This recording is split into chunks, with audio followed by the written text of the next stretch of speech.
નમસ્કાર મિત્રો, હું સૌરભ ત્રિવેદી સ્વાગત કરું છું આપણી નવી YouTube channel law education with Saurabh Trivedi. અગાઉના લેક્ચરમાં આપણે વાત કરી હતી ભારતીય નાગરિક સુરક્ષા સંહિતા, ભારતીય ન્યાય સંહિતા અને ભારતીય સાક્ષ્ય અધિનિયમ. આજે આપણે વાત કરીશું ભારતીય ન્યાય સંહિતા 2023, જે અત્યારે હાલ રિપ્લેસ થઈ રહી છે IPC થી, એટલે કે ઇન્ડિયન પિનલ કોડ, એટલે કે ભારતીય દંડ સંહિતા. હવે આપણે સમજીએ. જો અગાઉના લેક્ચરમાં જેમ વાત કરી હતી એમ કે અનુક્રમ મણિકામાં કેવા પ્રકારના ફેરફાર કર્યા, કેટલી કલમો ઘટી ગઈ અને કેટલી કલમો વધી, બરાબર. જેમ કે મેં જણાવ્યું, IPC ની અંદર 511 કલમો જે કહેવાય અને 23 ચેપ્ટરો રાખવામાં આવ્યા, જ્યારે BNS એટલે કે ભારતીય ન્યાય સુરક્ષા સંહિતા 2023 માં એની અંદર 358 જેટલી કલમો અને 20 જેટલા ચેપ્ટરો રાખવામાં આવ્યા. હવે આપણે આજે ભણીશું ભારતીય ન્યાય સંહિતા પ્રકરણ નંબર 1, બરાબર, જેની અંદર આપણે વાત કરીશું કે ભારતીય ન્યાય સંહિતા અને ભારતીય દંડ સંહિતા આ બંને વચ્ચે શું તફાવત કરવામાં આવ્યો અને કેવી રીતે આ વસ્તુ જે કહેવાય એ અલગ અલગ કરવામાં આવી. જો સૌપ્રથમ આપણે વાત કરીએ તો ભારતીય ન્યાય સંહિતા જે કહેવાય એ 45મો અધિનિયમ જે કહેવાય એ લાવવામાં આવ્યો છે 2023 માં. પેલો જે કહેવાય એ 1860 માં લાવવામાં આવેલો હતો અને લાગુ ક્યારથી થયો હતો તો 1862 માં IPC ઇન્ડિયન પિનલ કોડ. હવે પ્રસ્તાવનામાં લખ્યું છે કે ગુનાઓ સંબંધિત જોગવાઈઓ એકત્ર કરવા અને સુધારવા અને તેને આનુષંગિક બાબતો માટેની જોગવાઈઓ કરવા માટે નો આ અધિનિયમ ક્યારે 74 વર્ષે સંસદ દ્વારા નીચે મુજબના અધિનિયમમાં લાવવામાં આવે છે. પેલામાં શું હતું? IPC માં હતું કે પ્રારંભિક પ્રસ્તાવના ભારત માટે એક સર્વસામાન્ય ફોજદારી સંહિતાનો ઇષ્ટ છે, તેથી નીચે પ્રમાણેના અધિનિયમ કરવામાં આવે છે. હવે જો પહેલામાં કલમ 1 હતી જે કહેવાય, બરોબર, તો શું હતું તો કે આ અધિનિયમના નામ અને તેના અમલનો વિસ્તાર, બરાબર. પણ અહીંયા આગળ તો જે કહેવાય પ્રકરણ 1 ની અંદર જે કહેવાય 5 વસ્તુઓ આવરી લેવામાં આવી છે, બરાબર. એમાં ટૂંકી સંજ્ઞા, આરંભ અને લાગુ પડવા બાબત, આ ત્રણેય વસ્તુનો સમાવેશ થાય છે. એટલે કલમ 1 ની સબસેક્શન 1 માં આ અધિનિયમ ભારતીય ન્યાય સંહિતા 2023 કહેવાય છે, બરાબર. એવી જોગવાઈ આપેલી છે. પહેલામાં કેવું હતું કે કલમ 1 જે કહેવાય, બરાબર, એ અધિનિયમના નામ અને તેના અમલનો વિસ્તાર હતો. આ અધિનિયમ ભારતીય ફોજદારી સંહિતા કહેવાશે, બરાબર, અને તે સમગ્ર ભારતને લાગુ પડશે. તો એ બધું કાઢી નાખવામાં આવ્યું અને માત્ર કલમ 1 ની સબસેક્શન 1 માં આ અધિનિયમ ભારતીય ન્યાય સંહિતા 2023 કહેવાશે. હવે તે કેન્દ્ર સરકાર સત્તાવાર રાજ્યમાં જાહેરનામાથી નક્કી કરે તેવી તારીખથી અમલમાં આવશે અને આ સંહિતાની જુદી જુદી જોગવાઈઓ જુદી જુદી તારીખો નક્કી કરી શકશે. એટલે શું? આખો અધિનિયમ જે કહેવાય એક સાથે લાગુ ના કરવામાં આવે, બરોબર. એટલે કે આખો એનો અમુક પ્રકરણનો અમુક ભાગ જે કહેવાય, બરોબર, એ લાગુ કરવામાં આવે જુદી જુદી તારીખે જે કહેવાય. જેમ મેં તમને અગાઉ પણ જણાવ્યું હતું કે આ આખી સંહિતાઓ બદલવાના કારણે ઘણા બધા મોટા ફેરફારો થશે. અગાઉ જણાવ્યું એ પ્રમાણે તપાસની પદ્ધતિ બદલાશે, ન્યાયિક વ્યવસ્થા બદલાશે. એટલે આમાં જે કહેવાય તાત્કાલિક ધોરણે માની લેવામાં આવે કે આખી દંડ સંહિતા જે કહેવાય, બરોબર, એને રિપ્લેસ ના પણ કરે. અમુક ભાગ જે કહેવાય અમુક સમય માટે જે કહેવાય લાગુ કરી શકે. એ શું? જ્યારે સરકારને લાગે ત્યારે એ જે કહેવાય જાહેરનામા દ્વારા આ વસ્તુ કરી શકે. જે IPC માં કલમ 2 હતી એ હવે અહીંયા આગળ જે કહેવાય કલમ 1 ની સબસેક્શન 3 કરવામાં આવી છે. શું? કે આ સંહિતાની જોગવાઈઓ વિરુદ્ધના દરેક કૃત્ય અથવા કાર્યલોપ માટે ભારતમાં દોષિત ઠરે તે દરેક વ્યક્તિ આ સંહિતા હેઠળ શિક્ષાને પાત્ર થશે અને બીજી રીતે નહીં, બરોબર.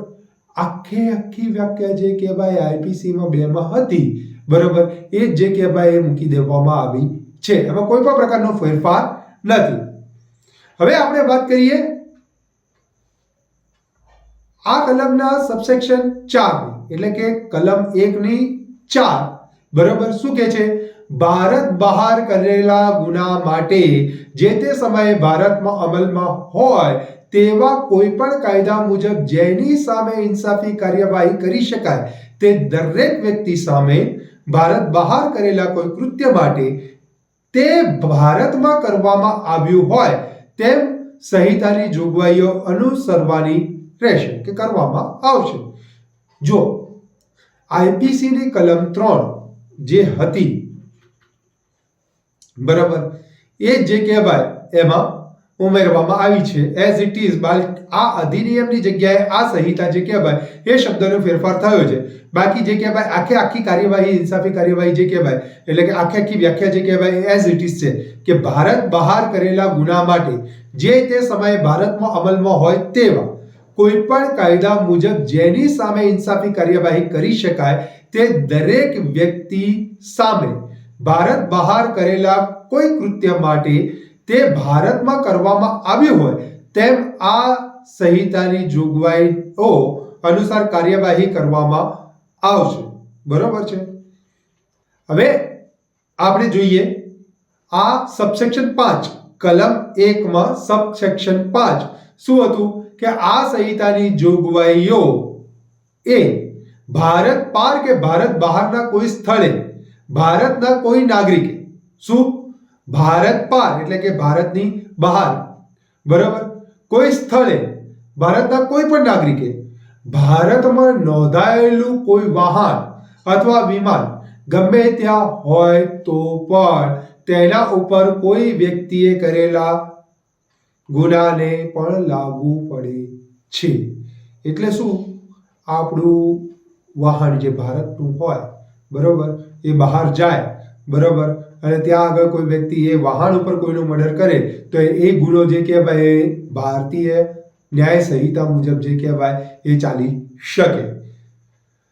હવે આમાં એક બીજી સેક્શન ઉમેરવામાં આવી છે કે ભારત પાર અને ભારતની બહારના કોઈ પણ સ્થળે થી ભારતમાં રહેલા કોમ્પ્યુટર સાધન સામગ્રીને લક્ષ્ય બનાવી ગુનો કરનાર વ્યક્તિને આ લાગુ પડે છે. બરાબર. એટલે એક વસ્તુ તમે સમજો, અગાઉ જે કહેવાય, બરાબર, કોમ્પ્યુટરના સાધનો વિશેની માહિતી ઉપલબ્ધ ન હતી, પણ આ વસ્તુ જે કહેવાય કલમ 5 માં ઉમેરવામાં આવેલી છે. હવે આમાં એક સ્પષ્ટીકરણ આપવામાં આવ્યું છે કે આ કલમમાં ગુનો એ શબ્દ જે કૃત્ય ભારતમાં કર્યું હોય અને આ સંહિતા હેઠળ શિક્ષાને પાત્ર થાય તેવા ભારત બહાર કરેલા દરેક કૃત્યનો સમાવેશ થાય છે. શું? ફરીથી સમજીએ. આ કલમમાં ગુનો એ શબ્દમાં જે કૃત્ય ભારતમાં કર્યું હોય અને આ સંહિતા હેઠળ શિક્ષાને પાત્ર થાય તેવા ભારત બહારના કરેલા દરેક કૃત્યનો સમાવેશ જે કહેવાય એ થાય છે. હવે ભારતમાં જે વસ્તુ ગુનો ના હોય, બરાબર, એ કૃત્ય તમે બહાર કરેલું હોય તો એ ગુનો ગણાશે નહીં, પણ ભારતના કાયદા મુજબ જે વસ્તુ ગુનો ગણાતી હોય, બરોબર, તો એ વસ્તુ જે કહેવાય એ કન્સિડર કરવામાં આવશે. હવે જો ઉદાહરણ દ્વારા સમજીએ તો ક નામનો ભારતનો નાગરિક ભારત સિવાય અને ભારત બહારના કોઈ સ્થળે ખૂન કરે, શું કરે? મર્ડર કરે, કોઈને મારી નાખે, બરોબર, અને ભારતમાં જે કોઈ સ્થળેથી તેનો પત્તો મળી આવે, બરોબર, જે સ્થળે એ પકડાયો તે સ્થળે તેના ઉપર ખૂન કરવા માટે ઇન્સાફી કાર્યવાહી કરી તેને દોષિત ઠરાવી શકાય. બરોબર છે. આ જ વસ્તુ જે કહેવાય આખી જે કહેવાય આઈપીસી ની કલમ 4 માં હતી, પરંતુ જે કીધું એ કે સી વિભાગ જે કહેવાય કોમ્પ્યુટર વાળો એ એની અંદર હતો નહીં, જે હવે આમાં નવો ઉમેરવામાં આવ્યો છે. બરાબર. ઉદાહરણ તો આપણને જૂનું ખ્યાલ જ છે, યુગાન્ડા વાળું જે હતું એની જગ્યાએ યુગાન્ડા શબ્દ કાઢી નાખવામાં આવ્યો અને આખું ઉદાહરણ જે કહેવાય એ એઝ ઇટ ઇઝ, એટલે કે દુનિયાના કોઈ પણ ખુલે, બરાબર છે. તો એ જે કહેવાય જ્યાંથી એનો પત્તો મળી આવે તો એના ઉપર જે કહેવાય એટલે ખૂનની કાર્યવાહી જે કહેવાય ત્યાં આગળ કરવામાં આવે. હવે ભારત સરકારની નોકરીમાં હોય તેવા અધિકારીઓ, સૈનિકો, નાવિકો અથવા વિમાનનો બંધ કરે અને ફરજ છોડી નાસી જાય તે માટે તેમને શિક્ષા કરવામાં માટે કરેલા અધિનિયમોની અથવા કોઈ ખાસ અથવા સ્થાનિક કાયદાની જોગવાઈઓને આ સંહિતાના કોઈ પણ મંજૂકરથી અસર થશે નહીં. જો આમાં કોઈ મોટો ફેરફાર કરવામાં આવ્યો નથી. આઈપીસીમાં જે કહેવાય કલમ 5 હતી, અમુક કાયદાઓને અધિનિયમને અસર થશે નહીં.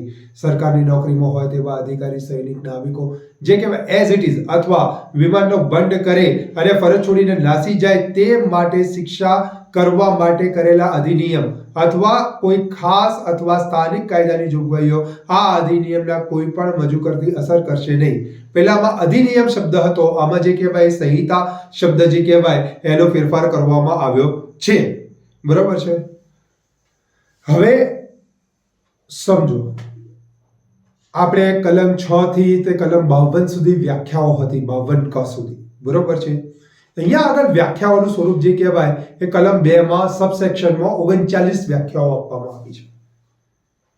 આ સમજવા જેવી વાત છે કે આખી વ્યાખ્યાઓ જે કહેવાય, બરોબર, આટલી બધી કલમો કટ થઈ અને એક જ કલમમાં નાખવામાં આવી, કલમ 2 એમાં વ્યાખ્યા, એમાં સબસેક્શન 1 શું છે? કૃત્ય. પહેલી વ્યાખ્યા આપવામાં આવી કૃત્ય. આઈપીસી ની કલમ 32 માં જે કૃત્યની વ્યાખ્યા હતી, બરાબર, એનાથી વ્યાખ્યા જે કહેવાય એ થોડીક જુદી કરવામાં આવેલી છે. કૃત્ય શબ્દ જેમ કોઈ એક જ કૃત્યનો નિર્દેશ કરે છે તેમ અનેક કૃત્યનો નિર્દેશ કરે છે. જો 32 માં જે કહેવાય ને કાર્યલોપની વાત હતી, પણ આમાં માત્ર ને માત્ર જે કહેવાય ને કૃત્યની વાત કરવામાં આવી છે કે કૃત્ય શબ્દ જેમ કોઈ એક જ કૃત્યનો નિર્દેશ કરે છે તેમ અનેક કૃત્યનો પણ નિર્દેશ કરે છે. હવે દાખલા તરીકે એક સામાન્ય ઉદાહરણ બતાવું તો ચા બનાવી, તો ચા બનાવવામાં કેટલા બધા કામ કરવા પડે? તપેલે મૂકવી પડે, પાણી નાખવું પડે, ચા નાખવી પડે, ખાંડ નાખવું પડે. બરાબર. તો અનેક કૃત્યની જગ્યાએ એને ચા બનાવી એક જ કૃત્ય કહી શકાય કે નહીં? કહેવાય ને. એવી રીતે કોઈ વ્યક્તિનું જે કહેવાય મર્ડર કરતા પહેલા આપણે એને માર્યો હોય, એનો હાથ તોડ્યો હોય, એનો પગ તોડ્યો હોય અને પછી જે કહેવાય એ મૃત્યુ કર્યું હોય, બરોબર, તો મૃત્યુ નિપજાવવા સુધીની દરેક પ્રક્રિયા જે કહેવાય એ અલગ અલગ હતી. અનેક પ્રક્રિયા છતાં પણ એ એક પ્રક્રિયા હતી કે નથી? બરોબર છે. તો શું કૃત્ય શબ્દ જેમ કોઈ એક જ કૃત્યનો નિર્દેશ કરે છે તેમ અનેક કૃત્યનો પણ નિર્દેશ કરે છે. એટલે આ પ્રમાણે જે કહેવાય એની ગણતરી થઈ શકે. ખબર પડી? હવે પશુ, જો આખી વ્યાખ્યાઓ જે કહેવાય ને આલ્ફાબેટિકલી જે કહેવાય ઇંગ્લિશમાં સેટ કરવામાં આવી છે. પહેલા એક્ટની વ્યાખ્યા આવી, પછી આવ્યું પશુ. પશુ જે કહેવાય એને એનિમલ કહેવાય. બરોબર. તો આ સંહિતામાં સૌથી સારામાં સારું કામ એ કરવામાં આવ્યું છે કે ક્રમબદ્ધ રીતે એની ગોઠવણી કરવામાં આવી છે. બરોબર. માનનીય ગૃહમંત્રી શ્રીએ આ જે કહેવાય એને વ્યવસ્થિત કરવાનું કામ જે કહેવાય ખૂબ જ સારી રીતે કર્યું છે. જેમ કે પશુ એટલે માણસ સિવાયનું કોઈ પણ જીવંત પ્રાણી, પછી ગમે તે વ્યક્તિ આવે કે ગમે તે ક્રીચર્સ આવે. બરોબર. આઈપીસીમાં જે કહેવાય 47 માં પશુ જે શબ્દ હતો, બરોબર, માણસ સિવાય કોઈ પણ જીવંત પ્રાણીનો નિર્દેશ કરે છે, એ જ વ્યાખ્યા જે કહેવાય, બરોબર, એને ટૂંકી કરી નાખવામાં આવી. નિર્દેશ કરે છે એ શબ્દને કાઢી નાખવામાં આવ્યો અને એઝ ઇટ ઇઝ વ્યાખ્યા મૂકી દેવામાં આવી કે માણસ સિવાયનું કોઈ પણ જીવંત પ્રાણી એટલે શું કહેવાય? પશુ કહેવાય. હવે આઈપીસી ની અંદર બાળક ની વ્યાખ્યા ન હતી. બરોબર. આ એક કલમ 2 માં સબ ક્લોઝ 3 એટલે કે 3 માં જે કહેવાય એ બાળકની વ્યાખ્યા આપવામાં આવી છે. બહુ જ સીધી વ્યાખ્યા છે કે 18 વર્ષથી ઓછી વયનો કોઈ પણ વ્યક્તિ જે કહેવાય એને બાળક કહેવામાં આવે. પછી એમાં જે કહેવાય સ્ત્રી હોય, પુરુષ હોય કે એનાથી કોઈ મતલબ નથી. બરોબર. બાળક જે કહેવાય એટલે શું? 18 વર્ષથી ઓછી વયની કોઈ પણ વ્યક્તિ એટલે જે કહેવાય એને બાળક કહેવામાં આવે છે. હવે સેક્શન 4 આપણે સમજીએ, જે કહેવાય સબસેક્શન 2 ની સબસેક્શન 4 જે કહેવાય એમાં ખોટી બનાવટ કરવા બાબત, એ બાબતની વ્યાખ્યા આપવામાં આવી છે. બે વસ્તુના મળતાપણાથી છેતરપિંડી કરવાના ઈરાદાથી અથવા એનાથી છેતરપિંડી થવાનો સંભવ છે એવું જાણવા છતાં કોઈ વ્યક્તિ એક વસ્તુને બીજી વસ્તુ સાથે મળતી આવે તેમ કરે ત્યારે તેણે ખોટી બનાવટ કરી કહેવાય. જો હવે આપણે સામાન્ય રીતે સમજીએ, બરોબર, તો તો આપણે એ જોતા હોઈએ છીએ બિસ્લરીની બોટલ માંગીએ એટલે આપણને જે કહેવાય એનું ભરતું નામ આવતું હોય એવી બોટલ જે કહેવાય બરોબર એ આપી દેવામાં આવે બરાબર. તો એ શું એનો ઈરાદો શું હોય? ખોટી બનાવટ કરીને છેતરપિંડી કરવાનો બરોબર છે. સમજો આપણે માગી હતી બિસ્લરી બરોબર, પણ એને જે પણ નામ હોય બરોબર એ નામની બોટલ આપણને આપી બરોબર. એના જેવું જ બોટલનો રંગ રૂપ આકાર હોય એવું જરૂરી નથી બરોબર. જો સ્પષ્ટીકરણમાં સ્પષ્ટપણે જણાવ્યું છે કે ખોટી બનાવટ કરવામાં નકલ આબેહૂબ હોવી એ સ્પષ્ટ નથી, એટલે કે નામનો એકાદો અક્ષર ફેરફાર કરી નાખ્યો હોય બરોબર તો એવું જરૂરી નથી એમ. એનો ઈરાદો શું હતો કે એના મળતાપણાથી બરોબર છેતરપિંડી કરીને એ વસ્તુ વેચવાનો કે બનાવટ કરવાનો હતો બરોબર છે.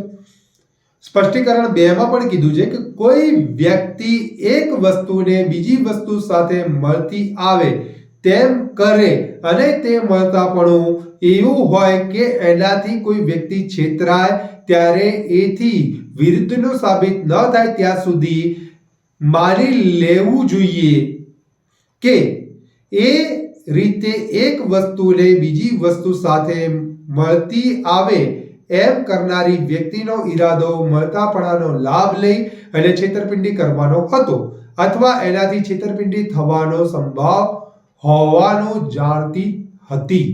સમજો એટલે આમાં ઈરાદો સ્પષ્ટપણે જે કે ભાઈ સામેની વ્યક્તિ, દાખલા તરીકે કોઈ વ્યક્તિ જે કહેવાય બૂટ બનાવતી કોઈ કંપની હોય બરોબર, અત્યારે હાલ જે કહેવાય સ્નીકર્સના બૂટ આવે છે બરોબર, તો એના નામને ભળતી આવતી જે કહેવાય આ બેહૂબ નકલ બનાવે બરોબર, અને પછી એ જે કહેવાય માર્કેટમાં વેચવા મૂકે બરોબર, તો એનો ઈરાદો શું હોય? છેતરપિંડી કરવાનો હોય બરોબર. તો એ જે કહેવાય આઈપીસી ની અંદર કલમ 28 માં આ સ્પષ્ટ જોગવાઈ હતી, એને જે કહેવાય 4 માં જે કહેવાય મૂકી દેવામાં આવ્યું. હવે આપણે વાત કરીએ ન્યાયાલય. જો આઈપીસી માં છે ને ન્યાય કોર્ટ હતી, આઈપીસી કલમ 20 જૂની આપણે જોઈએ તો બરાબર. અહીંયા આગળ ન્યાય કોર્ટના બદલે શબ્દ જે કહેવાય એ ન્યાયાલય કરી દેવામાં આવ્યો. એટલે ન્યાયાધીશને એકલાને ન્યાયિક રીતે કામ કરવાની કાયદાથી સત્તા આપવામાં આવી હોય અને તે ન્યાયિક રીતે કાર્ય કરતા હોય ત્યારે તે ન્યાયાધીશનો અથવા જે ન્યાયાધીશ મંડળને ન્યાયિક રીતે કામ કરવાની કાયદાથી સત્તા આપવામાં આવી હોય અને તે ન્યાયિક રીતે કાર્ય કરતું હોય ત્યારે તે ન્યાય મંડળ જે કહેવાય એને શું કહેવામાં આવે? ન્યાયાલય કહેવામાં આવે.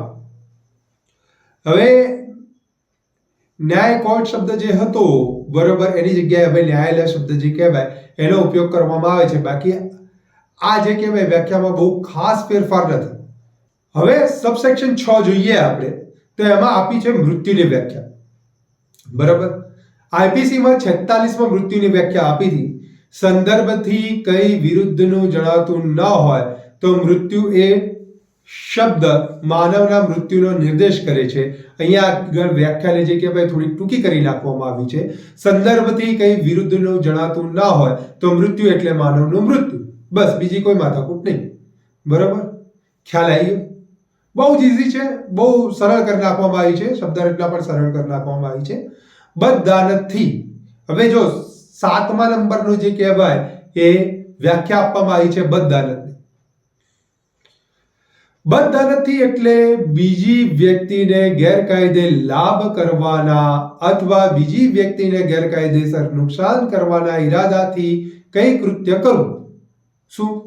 બદદાનતથી એટલે બીજી વ્યક્તિને ગેરકાયદે લાભ કરવાના બરોબર અથવા બીજી વ્યક્તિને ગેરકાયદે નુકસાન કરવાના ઈરાદાથી કઈ કૃત્ય કરવું. આપણે આગળ સમજીશું કે બદદાનત જે કહેવાય એ કેવી રીતે આવે બરોબર. દાખલા તરીકે કોઈ મેરિટમાં આવતું ના હોય બરોબર, કે કોઈની હાઈટ થતી ના હોય તો પણ એને જે કહેવાય પાસ કરી નાખવાના જે કહેવાય ગેરકાયદેસર લાભ આપવામાં આવે બરોબર, તો એને જે કહેવાય બદદાનતથી કરેલું કૃત્ય કહેવાય બરોબર. એટલે જે કોઈ વ્યક્તિ બીજી વ્યક્તિને ગેરકાયદેસર લાભ કરવાના અથવા બીજી વ્યક્તિને ગેરકાયદેસર નુકસાન કરવાના ઈરાદાથી કઈ કૃત્ય કરે તેણે તે કૃત્ય બદદાનતથી કર્યું કેમ. ખ્યાલ આવ્યો? હવે વાત કરીએ આપણે દસ્તાવેજની. દસ્તાવેજ એટલે કોઈ બાબતના પુરાવા તરીકે વાપરવા ધારેલા કે વાપરી શકાય તેવા અક્ષરો, અંકો કે નિશાનીઓ વડે અથવા તે પૈકી એકથી વધુ સાધનો વડે પદાર્થ ઉપર વ્યક્ત કરેલી કે વર્ણવેલી બાબત અને તેમાં ઇલેક્ટ્રોનિક અને ડિજિટલ રેકોર્ડનો સમાવેશ થાય છે. જો મિત્રો, આપણે આઈપીસીમાં જે કહેવાય ને આ બાબતની માહિતી હતી, બરોબર, પણ આ કલમમાં એક વસ્તુનો ઉમેરો કરવામાં આવ્યો છે, ઇલેક્ટ્રોનિક તથા ડિજિટલ રેકોર્ડનો સમાવેશ. આ સમજવા જેવી બાબત છે. અત્યાર સુધી દસ્તાવેજ જે કહેવાય એની અંદર આ વસ્તુનો સમાવેશ થતો ન હતો, થતો હતો પણ પાછળ બીજી કહેવાય સાયબર લોની જે કલમ કહેવાય, બરોબર છે, એની અંદર થતો હતો. હવે દસ્તાવેજ જે કહેવાય એની અંદર બાકી બધા ડોક્યુમેન્ટ્સનો તો ઉપયોગ થશે જ, પરંતુ ઇલેક્ટ્રોનિક તથા ડિજિટલ રેકોર્ડનો પણ સમાવેશ થશે. હવે એક વસ્તુ સમજો, કયા સાધનો વડે અથવા કયા પદાર્થો ઉપર તે અક્ષરો, અંકો કે નિશાનીઓ કરવામાં આવ્યા છે એ બાબત અથવા તે પુરાવો ન્યાયાલયમાં આપવાનો ઈરાદો હોય કે તેમાં ઉપયોગ કરી શકાય તેમ હોય કે ન હોય એ બાબત મહત્વની નથી. એટલે ન્યાયાલયમાં જે પુરાવો આપવામાં ઈરાદો હોય કે તેમાં ઉપયોગ કરી શકાય તેમ હોય કે ન હોય એ બાબત મહત્વની નથી. દસ્તાવેજ એટલે શું?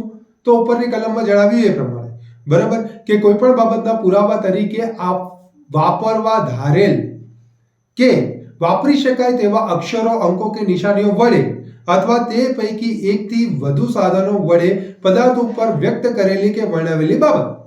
બરાબર, આગળ આપણે ઉદાહરણ જોઈએ તો સમજો, કોઈ કરારના પુરાવા તરીકે ઉપયોગ કરી શકાય તેવું તે કરારની વિગતો વ્યક્ત કરતું લખાણ દસ્તાવેજ છે. બરાબર, દાખલા તરીકે આપણે ભાગીદારી પેઢીનો કરાર જોઈએ કે કોઈ રેન્ટ એગ્રીમેન્ટ જોઈએ તો એ જે કહેવાય શું છે? એ દસ્તાવેજ છે. એ દસ્તાવેજનો એક પ્રકાર થયો. બરાબર, કોઈ બેંકર ચેક ઉપર જે આપણે સહી કરીને આપીએ તો એ શું થયું? દસ્તાવેજ થયું. બરાબર, કોઈ મુક્તિયાર નામું જે કહેવાય એ દસ્તાવેજ છે. અચ્છા, આપણે કોઈ મિલકત ખરીદી એટલે આપણે નથી કહેતા કે દસ્તાવેજ કરાવવાનો હોય, તો એ દસ્તાવેજ છે. બરાબર, પુરાવા તરીકે ઉપયોગમાં લેવા ધારેલા અથવા લઈ શકાય તેમ હોય તેવો નકશો કે પ્લાન જે કહેવાય શું છે? દસ્તાવેજ છે. આદેશો અથવા સૂચનો વાળું લખાણ જે કહેવાય એ દસ્તાવેજ છે. આમ જે કહેવાય ઉદાહરણમાં આપણને એ થી તે ઈ સુધી જે કહેવાય દસ્તાવેજ શું છે એની માહિતી આપી છે. પછી શું આપ્યું છે કે સ્પષ્ટીકરણ. સ્પષ્ટીકરણમાં શું છે? વ્યાપારી કે અન્ય પ્રથાથી જેનો ખુલાસો થતો હોય તેવું અક્ષરો, અંકો કે નિશાનીઓ વડે જે કંઈ કૃત્ય વ્યક્ત થતું હોય તે આ કલમના અર્થ મુજબ એવા અક્ષરો, અંકો કે નિશાનીઓ વડે વ્યક્ત થયું છે એમ ગણાશે, પછી ભલે તે વસ્તુત વ્યક્ત થતું ન હોય. એટલે ના ખબર પડે, ચિંતા નહીં, આપણે સમજાઈશું. શું? વ્યાપારી પ્રથા એટલે કેવું હોય કે ચિઠ્ઠી ઉપર કામ ચાલતું હોય, બરોબર છે, ચિઠ્ઠી ઉપર કામ ચાલતું હોય ને એમાં જે અંકો અને અક્ષરો લખેલા હોય, બરોબર, તો એ જે કંઈ વ્યક્ત કરતા હોય, બરોબર, પ્રથાથી ચાલી આવતી હોય કે રૂઢિથી ચાલી આવતું હોય, બરોબર, તો એ લોકો જે પ્રમાણે લખતા હોય એ કન્સિડર કરવામાં આવે. ઉદાહરણ તરીકે, પોતાના આદેશ અનુસાર ચૂકવવા જોગ વિનિમય પત્ર પાછળ કે પોતાનું નામ લખે છે અને વાણિજ્ય પ્રથા મુજબ તે શેરાનો અર્થ એવો થાય છે કે તે વિનિમય ધરાવનારને તે ચૂકવવાનું છે. આપણને ખ્યાલ જ છે કે આપણે જે કહેવાય બેન્કિંગની અંદર જે પ્રોસેસ કરતા હોઈએ અથવા કોઈ વિનિમય પત્રમાં જે કહેવાય એ જે પણ વ્યક્તિનું નામ લખીએ અને એ જે કહેવાય તે શેરો એક દસ્તાવેજ છે. શું છે? એ દસ્તાવેજ છે. અને ધરાવનારને ચૂકવી આપો એ શબ્દો અથવા તેવી મતલબના શબ્દો સહી ઉપર લખેલા છે, એનો અર્થ એ કરવામાં આવશે. હવે આપણે વાત કરીએ કલમ 9 એટલે કે 2 માં જે કહેવાય 9 નંબર જે હતો કલમ 2 ની સબસેક્શન 9 માં કપટપૂર્વક એટલે કપટ કરવાના ઈરાદાથી કંઈ પણ કૃત્ય કરવું પરંતુ અન્યથા નહીં. બરોબર, આ સેમ વ્યાખ્યા જે કહેવાય એ આઈપીસીની કલમ 25 આપેલી છે. હવે જાતિ, જો મિત્રો જાતિ જે કહેવાય ને એ પુલ્લિંગવાચક શબ્દ સર્વનામ, તે અને તેના સાધનો રૂપો કોઈ પણ વ્યક્તિ પછી તે પુરુષ હોય કે સ્ત્રી હોય કે કિન્નર હોય તેના માટે પણ વાપરવામાં આવ્યા છે. આના પહેલા કિન્નરની કોઈ પણ જગ્યાએ વ્યાખ્યા અવેલેબલ ન હતી કે આઈપીસીની અંદર આ વસ્તુની કોઈ પણ પ્રકારની માહિતી ન હતી. હવે અહીંયા આગળ કિન્નર એટલે કે ટ્રાન્સજેન્ડર જે કહેવાય એનો અર્થ ટ્રાન્સજેન્ડર પર્સન એક્ટ 2019ની કલમ 2 ખંડ કે માં જે કરવામાં આવે છે એ મુજબનો ગણો. બરોબર. આ પહેલા જે કહેવાય કલમ 8માં જે કહેવાય જાતિની વ્યાખ્યા હતી એમાં પુલ્લિંગવાચક શબ્દ સર્વનામ તે અને તેના સંબંધિત રૂપો કોઈ પણ વ્યક્તિ પછી તે નર હોય કે નારી તેના માટે વાપરવામાં આવ્યા હતા. બરાબર. પણ હવે શું થયું, એક કલમ વધારે એક જે કહેવાય વ્યાખ્યા વધારાની ઉમેરાઈ જેનું નામ છે ટ્રાન્સજેન્ડર જાતિની અંદર. બરાબર છે. ઓકે.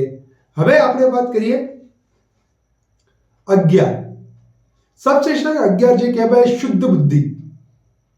શુદ્ધ બુદ્ધિ એટલે આપણને બધાને ખબર જ છે કે શુદ્ધ બુદ્ધિ એટલે શું. બરાબર. તો કોઈ પણ સામાન્ય વ્યક્તિ વિચારી શકે તેવા પ્રકારનું કાર્ય કરવું એને શુદ્ધ બુદ્ધિ કહેવાય. પણ આમાં વ્યાખ્યા જે કહેવાય નેગેટિવ વેમાં આપી છે. કેવી રીતે? શુદ્ધ બુદ્ધિ યોગ્ય કાળજી અને ધ્યાન રાખ્યા સિવાય કરેલી કે માનેલી બાબત શુદ્ધ બુદ્ધિથી કરી કે માની હોવાનું કહેવાય નહીં. એટલે કાળજી અને ધ્યાન રાખ્યા સિવાય કરેલી કે માનેલી બાબત, બરોબર, તમે આ ધ્યાન ના રાખો, કાળજી ના રાખો, બરોબર, તો એ બાબત જે કહેવાય શુદ્ધ બુદ્ધિથી કરી હોય એવું માની લેવામાં આવે નહીં. આ જ વ્યાખ્યા જે કહેવાય આઈપીસીની કલમ જે કહેવાય 52 ની અંદર પહેલા જૂની વ્યાખ્યા હતી, હવે કેવી થઈ ગઈ? 2 ની સબસેક્શન 11. હવે 12 સબસેક્શન 12 ની અંદર સરકાર. સરકાર એટલે આપણે કેવા પ્રકારની વ્યવસ્થા છે આપણે ત્યાં? આપણે ત્યાં 2 પ્રકારની વ્યવસ્થા છે, એક કેન્દ્રની ને એક રાજ્યની. બરાબર. તો સરકારનો મતલબ કેન્દ્ર સરકાર અથવા કોઈ રાજ્ય સરકાર. બરાબર. આ જ વ્યાખ્યા આઈપીસી ની કલમ 17 માં આપેલી હતી. કલમ 2 સબસેક્શન 13 આશરો આપવા બાબત. જો આશરો આપવો, પેલા વ્યાખ્યા જોઈ લઈએ. આશરો આપવા બાબતમાં કોઈ વ્યક્તિને પકડી જતી બચાવવા માટે આશ્રય, ખોરાક, પીણું, નાણાં, કપડાં, હથિયાર, દારૂગોળો અથવા વાહન પૂરું પાડવું અથવા આ કલમમાં ગણાવ્યા છે તેવા સાધનો જેવા અથવા બીજા કોઈ સાધનો વડે તેને મદદ કરવાનો સમાવેશ થાય છે. હવે આપણને ખ્યાલ જ છે કે જો કોઈ વ્યક્તિ ગુનેગાર છે એવું આપણને ખબર હોય તેમ છતાંય આપણે જો કહેવાય તેને આશરો આપીએ, બરાબર, તો એ બાબતે જે કહેવાય આપણે પણ એ ગુનામાં સહભાગી બનીએ છીએ. આઈપીસીની 52A માં આશરો આપવા બાબતે જે કહેવાય એક આના પહેલા એક સ્પષ્ટતા હતી કે કલમ 157 ને કલમ 130 ની અંદર આશરો આપેલી વ્યક્તિની પત્ની કે પતિને એ આશરો આપ્યો હોય તેવા કિસ્સા સિવાય આશરો આપવો એ શબ્દમાં કોઈ વ્યક્તિને પકડાઈ જતી બચાવવા માટે આશ્રય, ખોરાક, પીણું, નાણાં, હથિયાર અને દારૂગોળો, વાહન વગેરે આગળનું હતું એ છે. પણ આમાં જે કહેવાય ને પત્ની જે કહેવાય પહેલા બાકાત રાખવામાં આવેલી હતી, પત્ની કે પતિના સંબંધને. પણ આમાં એવો કોઈ પણ પ્રકારનો સંબંધ બાકાત રાખવામાં આવ્યો નથી. આ બાબત ખાસ ધ્યાન રાખવા જેવી છે કે હવેથી આશરો આપવા બાબતમાં દરેક વ્યક્તિનો સમાવેશ થાય છે. આમાં કોઈ પણ પ્રકારનો અપવાદ નથી. ઈજા, સામાન્ય ભાષામાં એનો અર્થ ગણીએ, બરાબર, ઈજા એટલે શું? વાગવું. પણ કાયદાની ભાષામાં ઈજા કલમ 2 ની સબસેક્શન 14 માં ઈજા એટલે કોઈ પણ વ્યક્તિના શરીરને, મનને, પ્રતિષ્ઠાને કે મિલકતને ગેરકાયદેસર રીતે પહોંચાડેલી કોઈ હાનિ. આઈપીસીની કલમ 44 માં સેમ વ્યાખ્યા હતી. આ એ જ વ્યાખ્યા જે કહેવાય એ આગળ રિપીટ કરવામાં આવેલી છે. બરોબર છે. ગેરકાયદેસર અને કરવા માટે કાયદેસર બંધાવવા બાબત. આ જે કહેવાય સબસેક્શન 15 ની અંદર ગેરકાયદેસર અને કરવા માટે કાયદેસર બંધાવવા બાબતની વ્યાખ્યા આપવામાં આવી છે. ગેરકાયદેસર એટલે શું? સામાન્ય રીતે જે કૃત્ય કાયદા દ્વારા માનવામાં ના આવેલું હોય કે ના પાડેલી હોય, બરાબર, તેમ છતાં કરવામાં આવે તો ગેરકાયદેસર કહેવાય. પરંતુ ગેરકાયદેસર એ શબ્દ જે કૃત્ય ગુનો હોય અથવા જે કૃત્યથી કાયદાથી મનાઈ કરવામાં આવેલી હોય અથવા જે કૃત્ય દીવાની રાહે પગલું ભરવાને કારણ મળતું હોય તેવું દરેક કૃત્ય લાગુ પડે છે. અને જે કૃત્ય ન કરવું કોઈ વ્યક્તિ માટે ગેરકાયદેસર હોય તે કરવા માટે કાયદેસર બંધાયેલી છે એમ કહેવાય. આ જ વ્યાખ્યા જે કહેવાય આઈપીસીની કલમ 43 જે કહેવાય એ આપેલી છે. હવે આપણે કલમ 16 જે કહેવાય એ ન્યાયાધીશની વ્યાખ્યા આપે છે. ન્યાયાધીશ એટલે જો આમાં છે ને ન્યાયાધીશને પહેલા જેવી જ વ્યાખ્યા જે કહેવાય કમ્પ્લીટલી આપેલી છે, એમાં કોઈ પણ પ્રકારનો વધારાનો ફેરફાર નથી.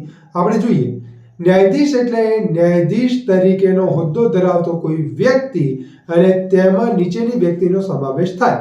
કઈ? એક, કોઈ કાયદેસરની દીવાની કે ફોજદારી કાર્યવાહીમાં કોઈ કાયદેસરની દીવાની કે ફોજદારી કાર્યવાહીમાં અંતિમ ફેસલો આપવાની અથવા જેના વિરુદ્ધમાં અપીલ કરવામાં ન આવે તો અંતિમ ગણાય એવો ફેસલો આપવાની અથવા બીજા કોઈ સત્તાધિકાર બહાલ રાખે તો અંતિમ ગણાય એવો ફેસલો આપવાની કાયદાની સત્તા આપવામાં આવી હોય એવી દરેક વ્યક્તિ, આ થઈ પહેલી, અથવા વ્યક્તિઓના બનેલા જે મંડળને એવો ફેસલો આપવાની કાયદાથી સત્તા આપવામાં આવી હોય તેવા મંડળનો સભ્ય તેવી દરેક વ્યક્તિને ન્યાયાધીશ કહેવામાં આવશે. જેના માટે દંડ કે કેદની સજા કરવાની સત્તા હોય તેવા તહોમત અંગે હુકુમત ભોગવતા મેજિસ્ટ્રેટને ન્યાયાધીશ છે. પછી તેણે કરેલી સજા વિરુદ્ધમાં અપીલ થઈ શકતી હોય કે ના હોય. હવે જો આપણે કોઈ વ્યક્તિને સજા પડે, બરાબર, તો એ શું થાય? સેશન્સ કોર્ટમાં જાય. 7 વર્ષથી નીચેના ગુનાનો સજા પડે તો, બરાબર, તો એ જે કહેવાય એ અપીલમાં જાય તો પણ અને ના જાય તો પણ જે કહેવાય એને જે ચુકાદો આપ્યો હોય એ દરેક વ્યક્તિને શું કહેવાય? ન્યાયાધીશ કહેવામાં આવે છે. બરાબર, આ વ્યાખ્યા જે કહેવાય, બરાબર, એ ક્યાં આપેલી હતી? કલમ 19 આઈપીસીમાં. હવે જો આઈપીસીમાં જે કહેવાય ને, બીજી બહુ બધી માહિતીઓ મને કહેવામાં આવ્યું હતું કે સન 1859 10મા અધિનિયમ હેઠળ કોઈ દાવાના હુકમના ભોગવટા, આ બધું કાઢી નાખવામાં આવ્યું. જે વધારાનું હતું ને, જે અત્યારે રિલેવન્ટ જ નહોતું. દાખલા તરીકે મદ્રાસ અધિનિયમના નિયમ 7 સન 1866 હેઠળ જે પંચાયતી દાવા ચલાવવાની અને તેનો નિર્ણય કરવાની સત્તા હોય, તો અત્યારે હાલ જે કહેવાય એને ન્યાયાધીશ તરીકે જે કહેવાય આ વ્યાખ્યામાં જે કહેવાય સંમેલિત કરી દેવામાં આવ્યું છે. એટલે અત્યારે એને અલગથી ક્યાંય દર્શાવવામાં આવ્યું નથી. આ જેટલું પણ બને એટલું સરળ કરવાની પ્રક્રિયા કરવામાં આવેલી છે. હવે સબ ક્લોઝ 17 વ્યાખ્યા આપી છે જીવન. જીવન એટલે શું? શ્વાસ લે દરેક વસ્તુ જે કહેવાય એ શું? જીવિત કહેવાય. આપણે વિજ્ઞાનની ભાષા નથી આપવાની. અહીંયા આગળ આપણા માટે થઈ અને સંદર્ભથી કઈ વિરુદ્ધનો ઈરાદો જણાતો ન હોય તો જીવન એટલે માનવીનું જીવન. બરોબર, અહીંયા કોના જીવનની વાત થાય છે? માનવીના જીવનની વાત થાય છે. આ સેમ ડિક્ટો વ્યાખ્યા આઈપીસીની કલમ 45 આ પહેલા આપેલી હતી. હવે સ્થાનિક કાયદો, આપણને બધા ખબર છે સ્થાનિક કાયદો એટલે શું. રાજસ્થાનમાં જે કહેવાય પરમિટ હોય પીવાની અને ગુજરાતમાં ના હોય, બરોબર, તો આ શું થયો? ગુજરાતનો સ્થાનિક કાયદો થયો, જેને પ્રોહિબિશન એક્ટ તરીકે આપણે ઓળખીએ છીએ. બરોબર છે. તો જે સ્થાને, બરોબર, સ્થાનિક કાયદાની વ્યાખ્યા જે કહેવાય એ આ પ્રમાણે છે: સ્થાનિક કાયદો એટલે ભારતના અમુક ભાગને જ લાગુ પડતો હોય તેવો કાયદો, બરોબર. આઈપીસીની કલમ 42માં આ વિશેની માહિતી આના પહેલા આપેલી હતી. હવે એની નવી કલમ જે કહેવાય એ કલમ 2 સબસેક્શન 18 છે. હવે સબસેક્શન 19 પુરુષ એટલે ગમે તે વયનો માનવ નર, પછી એ એક મહિનાનું બાળક હોય, એક દિવસનું બાળક હોય કે 100 વર્ષનો વ્યક્તિ હોય કે 200 વર્ષનો વ્યક્તિ હોય. પુરુષ એટલે શું? ગમે તે વયનો માનવ નર. આઈપીસી સેક્શન 10 હતી, હવે 19 જે કહેવાય એ સબસેક્શન છે, બરોબર છે. આમ તો 12 મહિના એટલે 1 વર્ષ થાય, પણ અહીંયા આગળ સબસેક્શન 20માં મહિનો અને વર્ષ, મહિનો અથવા વર્ષ એ શબ્દનો ઉપયોગ કરવામાં આવ્યો હોય ત્યાં તે મહિનો અથવા વર્ષ ગ્રેગોરિયન કેલેન્ડરને અનુસરીને ગણવાના છે એમ સમજવાનું છે. હવે કેમ આ કેલેન્ડરની પસંદગી કરવામાં આવી? કારણ કે વિશ્વના મોટા ભાગના દેશોની અંદર જે કહેવાય આ જ કેલેન્ડર જે કહેવાય એ વપરાય છે અને એ વધુમાં વપરાતું હોવાના કારણે થઈ અને આ કેલેન્ડર જે કહેવાય એની પસંદગી કરવામાં આવી. જો 49 જૂની જે આઈપીસીની કલમ હતી તેમાં મહિનો અને વર્ષ જે કહેવાય એમાં શું કહેવામાં આવ્યું હતું કે બ્રિટિશ કેલેન્ડરને અનુસરીને ગણવાનું રહેશે. પણ હવેથી જે કહેવાય એ શબ્દનો બદલાવ થયો છે અને ગ્રેગોરિયન કેલેન્ડરને અનુસરી અને આ વસ્તુ જે કહેવાય બરોબર એને અનુસરવાની છે. હવે આપણે વાત કરીશું સબસેક્શન 21 જંગમ મિલકત. જંગમ મિલકત એટલે શું? જંગમ મિલકતમાં જમીન અને જમીન સાથે જોડાયેલી વસ્તુઓ અને જમીન સાથે જોડાયેલી કોઈ વસ્તુ સાથે કાયમ માટે જકડી લીધેલી વસ્તુઓ સિવાય દરેક પ્રકારની મિલકતનો સમાવેશ થાય છે.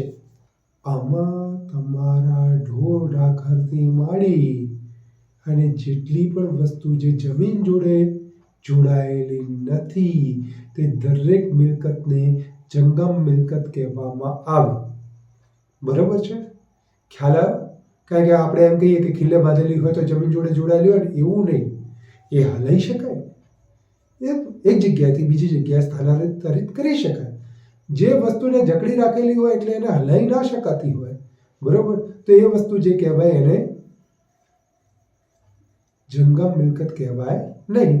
એટલે જ જંગમ મિલકતમાં જમીન અને જમીન સાથે જોડાયેલી વસ્તુ અને જમીન સાથે જોડાયેલી કોઈ વસ્તુ સાથે કાયમ માટે જકડી લીધેલ. કેવું શબ્દ કયો છે?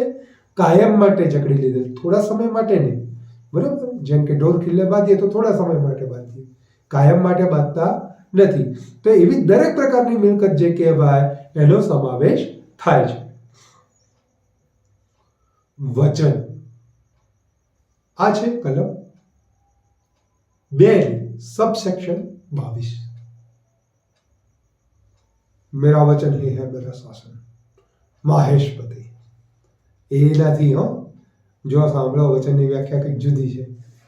સંદર્ભથી કઈ વિરુદ્ધનું જણાતું ના હોય તો એક વચન દર્શાવતા શબ્દોમાં બહુવચનો અને બહુવચન દર્શાવતા શબ્દોમાં એક વચનનો સમાવેશ થાય છે. એટલે સંદર્ભથી કઈ વિરુદ્ધનું જણાતું ના હોય તો એક વચન દર્શાવતા શબ્દોમાં બહુવચનનો, કેવા? બહુવચનનો, અને બહુવચન દર્શાવતા શબ્દોમાં એક વચનનો સમાવેશ થાય છે, બરાબર. આ વ્યાખ્યા આઈપીસીની કલમ 9 માં આપેલી હતી એવી એઝ ઇટ ઇઝ મૂકી દેવામાં આવેલી છે. હવેની વ્યાખ્યા જે કહેવાય એ 23 સોગંદ. સોગંદના બદલે કાયદાથી ગંભીરતાપૂર્વક લેવાની પ્રતિજ્ઞાનો અને કોઈ રાજ્ય સેવક સમક્ષ જે કરવાનું કાયદા મુજબ આવશ્યક હોય તે કાયદાથી અધિકૃત કરેલું હોય તેવા અથવા કોઈ ન્યાયાલયમાં કે તેની બહાર સાબિતી માટે ઉપયોગમાં લેવાના એકરારનો સમાવેશ થાય છે. આપણે જોઈએ છીએ બરોબર કે જ્યારે પણ જુબાની આપવાની હોય, આપણે ટીવી પિક્ચરોમાં પણ વધારે જોતા હોઈશું બરોબર, તો કે લો ઈશ્વરના નામે સોગંદ લો એવું બોલે છે ને, એટલે એ સોગંદ જે કહેવાય એ આ પ્રમાણેની બરોબર. આ આઈપીસી 51 ની અંદર જે કહેવાય જૂની વ્યાખ્યા ઉપલબ્ધ હતી. 24માં ગુનાની વ્યાખ્યા સમજવી હોય તો ઘણી બધી જે કહેવાય વિગતો આપેલી છે. ગુનો પેટાખંડો A અને B માં જણાવેલા પ્રકરણો અને કલમોમાં હોય તે સિવાય ગુનો એટલે આ સંહિતાથી શિક્ષાપાત્ર ઠરેલું કૃત્ય. પરંતુ એ પ્રકરણ 3 ની કલમ 8, પેટા કલમો 2, 3, 4 અને 5, કલમ 9, 49, 50, 52, 54, 55, 59, 57, 58, 59, 60, 61, 119, 120, 123. જો આ બધી જ કલમો જે કહેવાય ને બરોબર, એમાં 330 પેટા કલમ 2 માં ગુનો એટલે આ સંહિતા અથવા અન્ય કોઈ ખાસ કાયદા અથવા કોઈ સ્થાનિક કાયદા હેઠળ શિક્ષાપાત્ર ઠરાવેલું કૃત્ય બરોબર. એટલે ટૂંકમાં જે શિક્ષાપાત્ર ઠરાવેલું કૃત્ય હોય તે ખાસ કે સ્થાનિક કાયદા હેઠળ શિક્ષાપાત્ર કૃત્ય દંડ સાથે દંડ વિના 6 માસની કે તેથી વધુ મુદતની શિક્ષાને પાત્ર હોય ત્યારે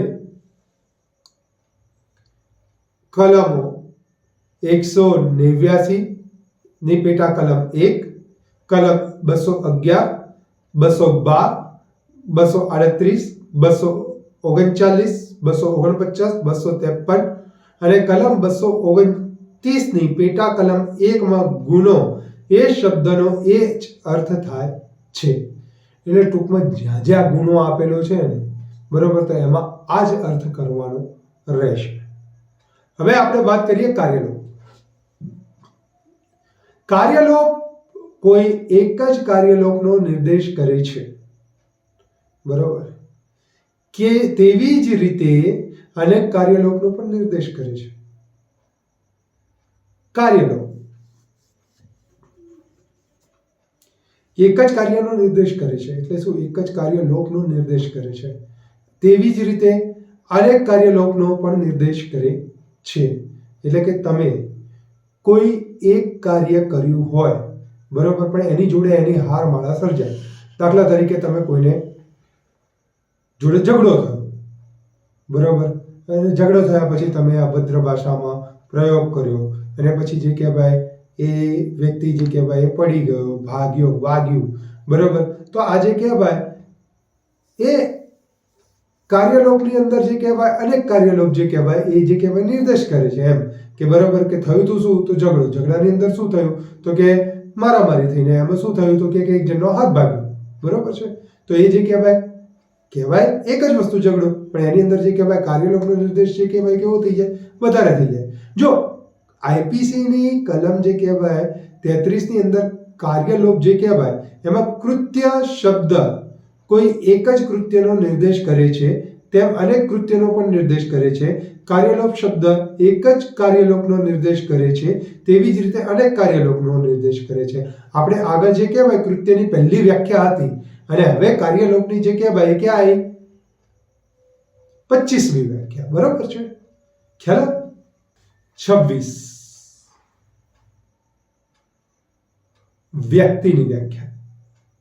વ્યક્તિમાં સંસ્થાપિત હોય કે ન હોય એવી કોઈ કંપની અથવા એસોસિએશન અથવા વ્યક્તિઓના મંડળોનો સમાવેશ થાય છે. જો આપણને ખબર છે, આપણે સામાન્ય સંજોગોમાં જોઈએ બરોબર, તો કંપનીને જે કહેવાય વ્યક્તિ ગણવામાં આવતી હોય છે બરોબર છે. પણ બીએનએસ ની અંદર આ વ્યક્તિમાં જે કહેવાય એને દંડ માટેની પ્રક્રિયા થઈ શકે સામાન્ય સંજોગોમાં બરોબર. બાકી બીજા કોઈ વસ્તુ માટે થઈને એમાં કોઈ સજાની જોગવાઈ ના થઈ શકે, કારણ કે વ્યક્તિ જે કહેવાય એમાં સંસ્થાપિત હોય કે ના હોય તો કોઈ કંપની અથવા એસોસિએશન અથવા વ્યક્તિઓના મંડળનો સમાવેશ થાય છે. બરાબર. તો આ જે કહેવાય એસોસિએશન ને મંડળો જે કહેવાય, બરાબર, એમાં જે વ્યક્તિઓ કાર્ય કરતા હોય એ એના ગુના માટે તેને ચોક્કસથી કસૂરવાર ઠરી શકે. હવે સૌથી લાંબી વ્યાખ્યા આવી એ આવી 28મી રાજ્ય સેવકની. જો રાજ્ય સેવક એટલે નીચેના વર્ણનમાં આવી જતી વ્યક્તિઓ. કઈ કઈ? તો પહેલા લશ્કરી દળ, નૌસેના અથવા હવાઈ દળના દરેક કમિશન ધરાવતી અધિકારી.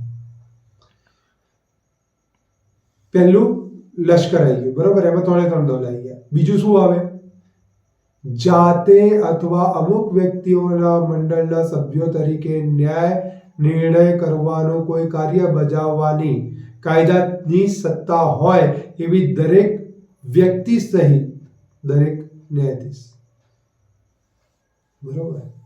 એટલે જેને પણ જે કહેવાય શું ન્યાય નિર્ણય કરવાનું કાર્ય કાયદાની સત્તા આપવામાં આવી હોય એ દરેક વ્યક્તિ. પછી સી, ન્યાયાલયના લિક્વિડેટર, રિસીવર અથવા કમિશનર સહિતના દરેક અધિકારી તરીકે જેમની ફરજ કાયદા કે હકીકતની કોઈ બાબત વિશે અન્વેષણ કરવાની કે રિપોર્ટ કરવાની અથવા કોઈ દસ્તાવેજ કરવાની, તેને પ્રમાણિત કરવાની કે તેને રાખવાની અથવા કોઈ મિલકત પોતાને હવાલે લેવાની કે તેનો નિકાલ કરવાની અથવા કોઈ ન્યાયિક કામગીરીના હુકમનો અમલ કરવાની અથવા શપથ લેવડાવવાની અથવા અર્થઘટન કરવાની અથવા ન્યાયાલયમાં વ્યવસ્થા જાળવવાની હોય તેવા દરેક અધિકારી અને એવી કોઈ ફરજ બજાવવા જેને ન્યાયાલયે ખાસ કરી અધિકાર આપેલા હોય તેવી દરેક વ્યક્તિ. ડી, કોઈ ન્યાયાલય અથવા રાજ્ય સેવકને મદદ કરનાર દરેક એસેસર અથવા પંચાયત સભ્ય. ઈ, કોઈ ન્યાયાલય અથવા બીજા કોઈ કાયદેસર સત્તા ધરાવતા અધિકારીએ જેને કોઈ દાવો કે બાબત નિર્ણયાર્થે કે તે વિશે રિપોર્ટ કરવા માટે મોકલ્યો હોય તેવા દરેક લવાદ કે અન્ય વ્યક્તિ. કોઈ વ્યક્તિને અટકાયતમાં લેવા રાખવાની જે હોદ્દાની રૂએ પોતાને સત્તા મળેલી હોય તેવો હોદ્દો ધરાવતી દરેક વ્યક્તિ. ગુના થતા અટકાવવા. જી, ગુના થતા અટકાવવા, ગુનાની માહિતી આપવાની, ગુનેગારને ઇન્સાફ માટે ખડા કરવાની અથવા જાહેર આરોગ્ય, સલામતી કે સગવડનું રક્ષણ કરવાની એક સરકારી અધિકારી તરીકે જેની ફરજ હોય તેવા દરેક સરકારી અધિકારી.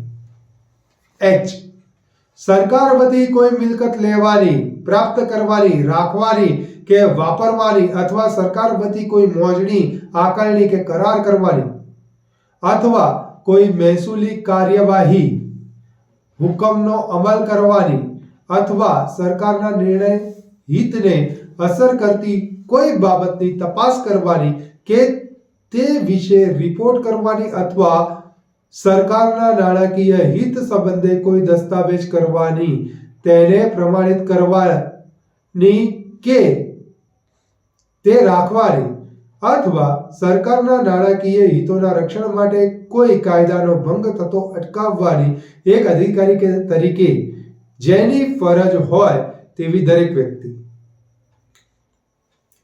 આઈ, કોઈ મિલકત લેવાની, પ્રાપ્ત કરવાની, રાખવાની કે વાપરવાની, કોઈ મોજણી કે આકારણી કરવાની અથવા કોઈ ગામ, શહેર, જિલ્લાના સમાન બિનસાંપ્રદાયિક હેતુ માટે કોઈ વેરા કે કર નાખવાની અથવા કોઈ ગામ, શહેર કે જિલ્લાના લોકોના હકો નિશ્ચિત કરવા માટે દસ્તાવેજ કરવા, તેને પ્રમાણિત કરવા કે રાખવાની એક અધિકારી તરીકે જેની ફરજ હોય તેવા દરેક અધિકારી.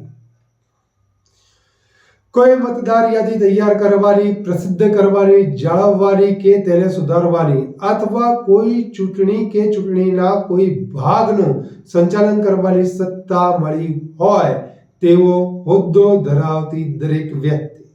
કે સરકારી નોકરીમાં હોય કે તેની પગારદાર હોય અથવા જાહેર ફરજ બજાવવા માટે જેને ફી અથવા કમિશન રૂપે સરકારી મહેનતાણું આપતી હોય તે દરેક વ્યક્તિ.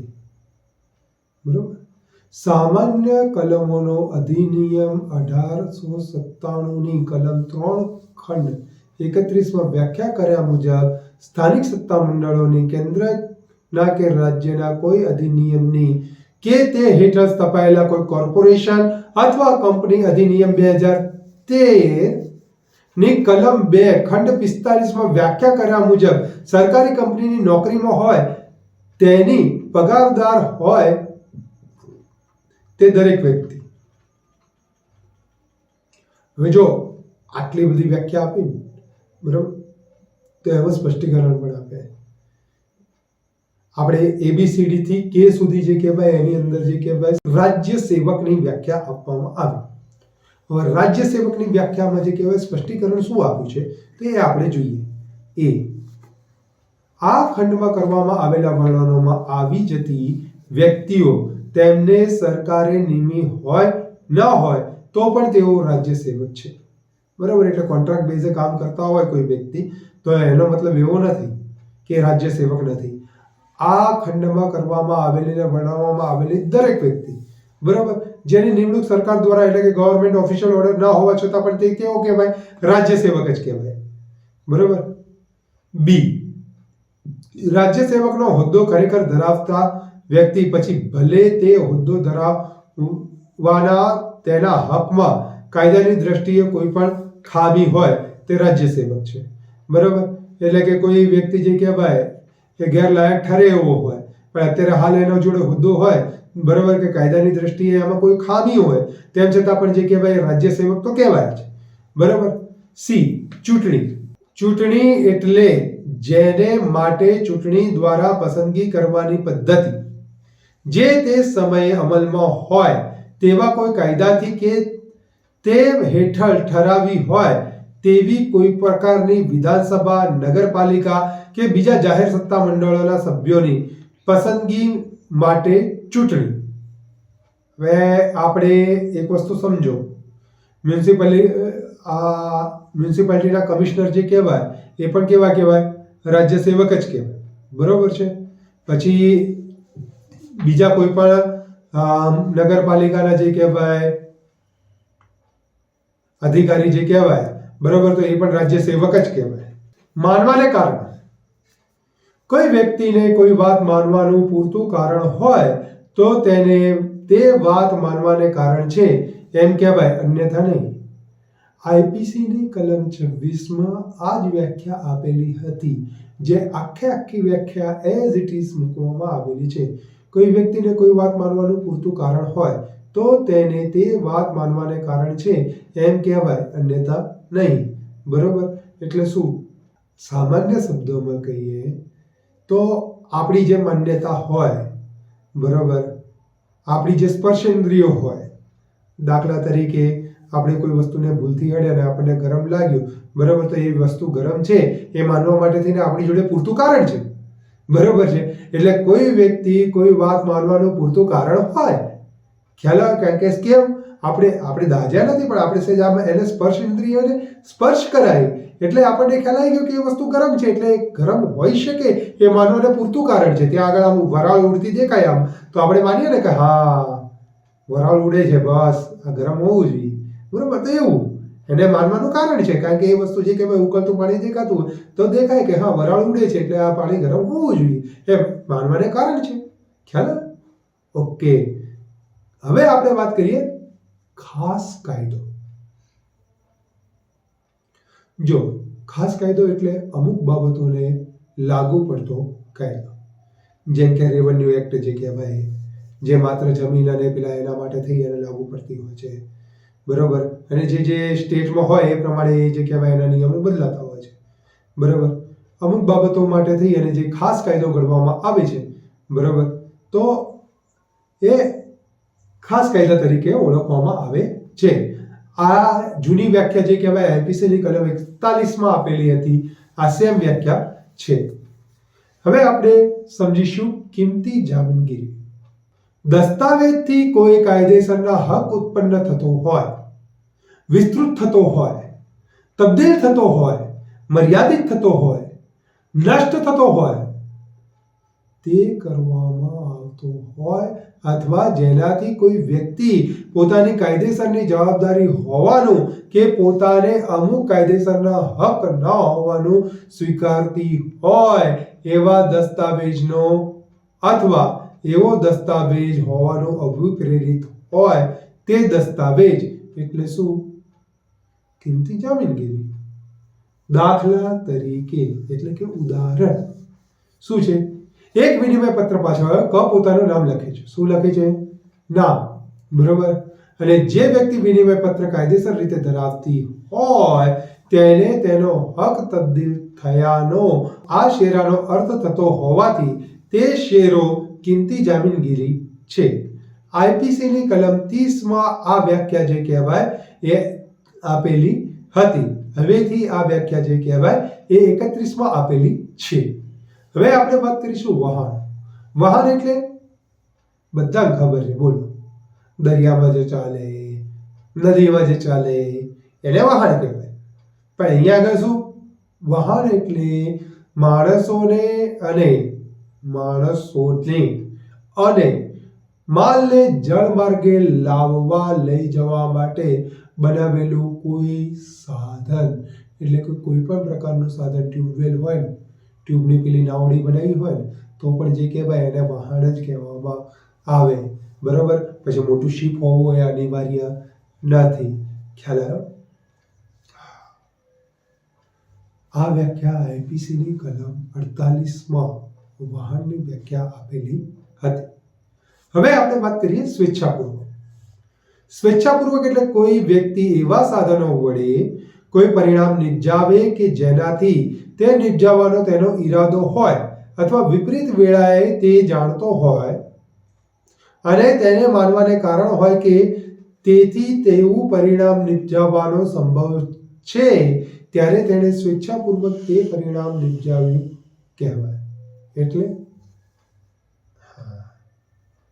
દાખલા તરીકે આપણે જાણીએ શું કે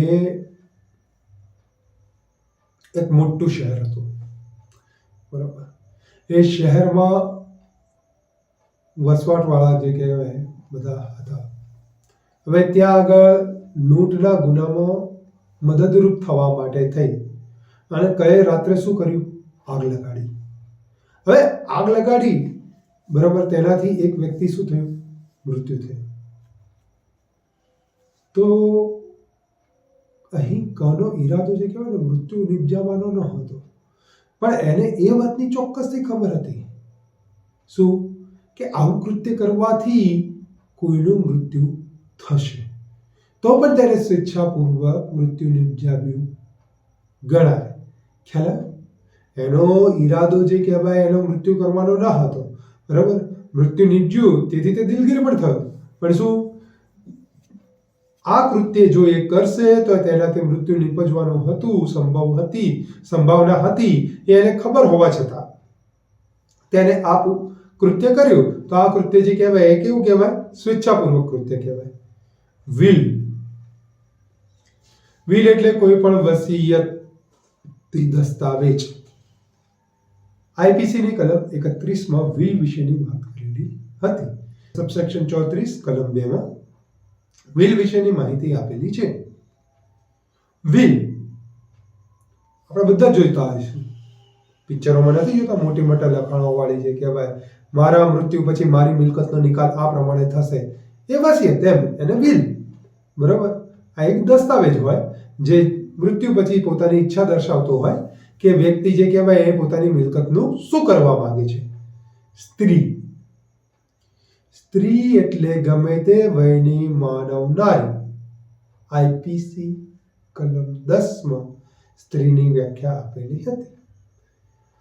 હવે જો ગમે તે વયની માનવ નારી એટલે કે એ 1 મહિનાની હોય કે 4 મહિનાની હોય, 40 વર્ષની હોય, બરાબર, તો એ શું કહેવાય?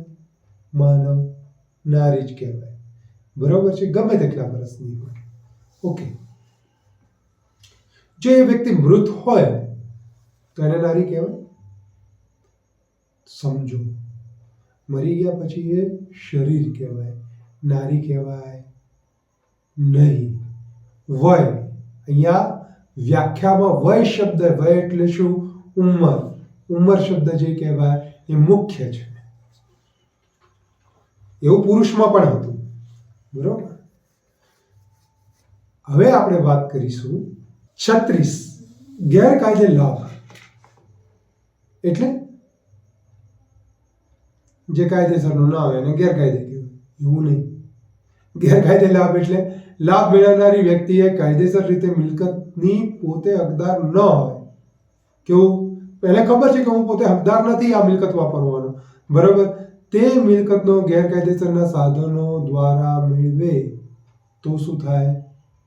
ગેરકાયદેસર લાભ મેળવ્યો કહેવાય. દાખલા તરીકે કોઈને બીપીએલ કાર્ડ ના હોય અને મુખ્યમંત્રી આવાસ યોજનાની અંદર જે કહેવાય જેમને માત્ર બીપીએલ કાર્ડ વાળાને જે કહેવાય લાભ મળવાનો હોય તો ખોટી રીતે એ લાભ મેળવે, બરોબર, તો એને શું લીધેલું કહેવાય? ગેરકાયદે લાભ લીધેલો કહેવાય. બરોબર છે. આ વ્યાખ્યા આઈપીસીના કલમ 23 જે કહેવાય એના પેરા 1 માં આપેલી હતી. જો આઈપીસીની 23 કલમમાં પેરા 1, પેરા 2 અને પેરા 3 જે કહેવાય એમાં અલગ અલગ વ્યાખ્યાઓ આપેલી હતી. બરોબર. પણ વ્યાખ્યા જે કહેવાય આઈપીસી ને 23 ને હેઠળ જ આપવામાં આવેલી હતી. હવે આમાં શું કરવામાં આવ્યું? 36, 37 અને 38 ત્રણ અલગ અલગ ભાગ પાડી દેવામાં આવે. પહેલા ગેરકાયદેસર લાભ આપવામાં આવ્યો, પછી શું? ગેરકાયદે નુકસાન. એટલે શું? નુકસાન ભોગવનારી વ્યક્તિએ કાયદેસર રીતે જે મિલકત પોતે હકદાર હોય તે મિલકતનું ગેરકાયદેસરના સાધનો દ્વારા વેઠેલું નુકસાન. બરોબર. એ શેમાંથી? પેરા 2 માં હતી. અને ગેરકાયદેસર લાભ લેવો અને ગેરકાયદે નુકસાન થવું, કોઈ વ્યક્તિ કોઈ વસ્તુ ગેરકાયદે મેળવે ત્યારે તેમજ તે ગેરકાયદે મૂકી રાખે ત્યારે તે વ્યક્તિએ ગેરકાયદેસર લાભ લીધો કહેવાય. કોઈ વસ્તુ ગેરકાયદે મેળવે, બરોબર, પેલો કહીને જાય બાજુવાળા કે ભાઈ એમેઝોન ઉપરથી તમારું પાર્સલ આવેલું છે, આપણને ખબર છે કે આપણું કામનું નથી, તેમ છતાંય આપણે લઈ લઈએ, બરોબર, અને પછી આપણે મેળવી અને વાપરીએ તો શું થયું કહેવાય? કે મૂકી રાખીએ, બરોબર, તો ગેરકાયદેસર શું કર્યું કહેવાય? લાભ લીધેલો કહેવાય. કોઈ વ્યક્તિને કોઈ મિલકતથી ગેરકાયદે દૂર રાખવામાં આવે ત્યારે તેમજ તેને કોઈ મિલકતથી વંચિત રાખવામાં આવે ત્યારે તે વ્યક્તિને ગેરકાયદે નુકસાન થયું કહેવાય. બરોબર. એટલે કે તમારા બાપ દાદાની મિલકત હોય, બરોબર, અને એ તમને આપવામાં ના આવે, ખ્યાલ આવ્યો? તમે કાયદેસરના જે કહેવાય એના હકદાર છો, તેમ છતાં તમને જે કહેવાય કુટુંબીજનો એનાથી વંચિત રાખે તો તમને જે થયેલું નુકસાન જે કહેવાય એ ગેરકાયદેસર કહેવાય. આ વ્યાખ્યા જે કહેવાય આઈપીસીની કલમ 23 ના પેરા 3 માં આપેલી હતી. હવે આપણે વાત કરીએ આ સંહિતામાં જે શબ્દો અને શબ્દનો પ્રયોગ વાપરવામાં આવ્યા છે પણ વ્યાખ્યા કરવામાં આવેલ નથી, પણ ઇન્ફોર્મેશન ટેકનોલોજી અધિનિયમ 2000 અને ભારતીય નાગરિક સુરક્ષા સંહિતા 2023 માં વ્યાખ્યા કરવામાં આવી છે તેમના અર્થ તે અધિનિયમ અને સંહિતામાં અનુક્રમે આપવામાં આવ્યા છે તે જ થાય. બરોબર. એટલે કે આપણે હમણાં દસ્તાવેજની વાત કરી, બરોબર, તો દસ્તાવેજની વ્યાખ્યામાં જે કહેવાય આપણે શું ઉમેર્યું હતું? Electronic record. બરોબર. તો ઇલેક્ટ્રોનિક રેકોર્ડ કોને કહેવાય? તો એની વ્યાખ્યા જે કહેવાય ક્યાં જોવા મળશે આપણને? ઇન્ફોર્મેશન ટેકનોલોજીની અંદર. તો એ જે કહેવાય રેકોર્ડનો અર્થ કે ઇલેક્ટ્રોનિક રેકોર્ડનો અર્થ જે કહેવાય એમાં જે આપેલો હોય એ જ ગણવામાં આવે. બરોબર. એટલે જે શબ્દો વાપરેલા હોય, બરોબર, તો એ જે કહેવાય ડિજિટલ રેકોર્ડ, ઇલેક્ટ્રોનિક રેકોર્ડ વગેરેનો સમાવેશ જે કહેવાય એ એની અંદર જ ગણવામાં આવે. ખ્યાલ આવ્યો? તો અહીંયા આગળ આપણી કલમ 2 જે કહેવાય વ્યાખ્યાઓ જે કહેવાય એ સંપૂર્ણ થાય છે. હવે આપણે વાત કરીશું કલમ 3 સામાન્ય અપવાદો. આ સંહિતામાં બધે ઠેકાણે ગુનાની દરેક વ્યાખ્યા, શિક્ષાની દરેક જોગવાઈ અને એવી દરેક વ્યાખ્યા અને શિક્ષાની જોગવાઈનું દરેક ઉદાહરણ સામાન્ય અપવાદના શીર્ષકવાળા પ્રકરણમાં આપેલા અપવાદોને આધીન છે એમ સમજો. પછી ભલે તે અપવાદની પુનરુક્તિ એવી વ્યાખ્યામાં કે શિક્ષાત્મક જોગવાઈમાં કે વ્યાખ્યાઓમાં ઉદાહરણમાં કરવામાં આવી ન. એટલે શું? સામાન્ય અપવાદો આગળ આપણે આઈપીસીમાં ભણતા હતા. અહીંયા આગળ જે કહેવાય એનું સ્વરૂપ થોડુંક બદલાયેલું છે. અમુક વસ્તુઓ જે કહેવાય જે વ્યાખ્યામાં હતી એ આની અંદર મૂકી દેવામાં આવેલી છે. બરોબર છે? આપણે એ વસ્તુ ચોક્કસથી આપણે જોઈશું. જો ઉદાહરણો અહીંયા આગળ આપ્યા છે તો આપણે પહેલું ઉદાહરણ જોઈએ. આ સંહિતામાં જે કલમોમાં ગુનાની વ્યાખ્યા આપી છે તે 7 વર્ષથી ઓછી વયનું બાળક એવા ગુના કરી શકતું નથી એમ દર્શાવતી નથી. એટલે શું? પરંતુ 7 વર્ષથી ઓછી વયના બાળકે કરેલું કોઈ પણ કૃત્ય ગુનો ગણાશે નહીં એવી જોગવાઈ કરતા સામાન્ય અપવાદને આધીન રહીને તે વ્યાખ્યા સમજવાની છે. જો સામાન્ય અપવાદને આધીન રહીને વ્યાખ્યાઓ સમજવાની છે. બરોબર? શું કે 7 વર્ષથી ઓછી વયના બાળકે કરેલું કોઈ કૃત્ય જે કહેવાય એ ગુનો ગણાશે નહીં. બી ઉદાહરણની અંદર બીજું ઉદાહરણ કેવું આપ્યું છે કે ખૂન કરનાર જ ને ક નામના એક પોલીસ અધિકારી વિના વોરંટે પકડે છે, ગિરફ્તાર કરે છે. તો અહીં ક ગેરકાયદેસર અટકાયતના ગુના માટે દોષિત નથી. કેમ નથી? કારણ કે જને ગિરફ્તાર કરવા માટે કાયદાથી બંધાયેલો હતો. ક જે કહેવાય પોલીસ અધિકારી હતો ને એનું કામ હતું એને પકડવાનું. બરોબર? અને તેથી કોઈ વ્યક્તિ પોતે જે કૃત્ય કરવા કાયદાથી બંધાયેલો હોય તેવું કૃત્ય કરે તો તે વ્યક્તિએ કરેલું કૃત્ય ગુનો નથી એવી જોગવાઈ કરતા સામાન્ય અપવાદ નીચે આ કેસમાં આવી જાય છે. એટલે કે સમજો કોઈ કોન્સ્ટેબલ હોય કે પોલીસ અધિકારીને આદેશ આપ્યો હોય કે તમે અહીંયા આગળ ફાયર કરો. બરોબર છે? તો એ ફાયર કરે તો એના માટે થઈને એ પોતે જવાબદાર નથી, કારણ કે એને જે આદેશ આપવામાં આવ્યો છે અને આદેશ અનુસાર કાર્ય કરી રહ્યો છે. બરોબર છે? આ જ વ્યાખ્યા જે કહેવાય એ આઈપીસીમાં 6માં જે કહેવાય. બરોબર? આ સામાન્ય અપવાદના શીર્ષક હેઠળ 1 અને 2 જે કહેવાય આપેલું હતું. હવે આ સંહિતાના કોઈ ભાગની સમજૂતી આપવામાં આવી હોય તેવા દરેક શબ્દનો ઉપયોગ તે સમજૂતીને અનુરૂપ રહીને આ સંહિતાના બીજા દરેક ભાગમાં કરવામાં આવ્યો છે. હવે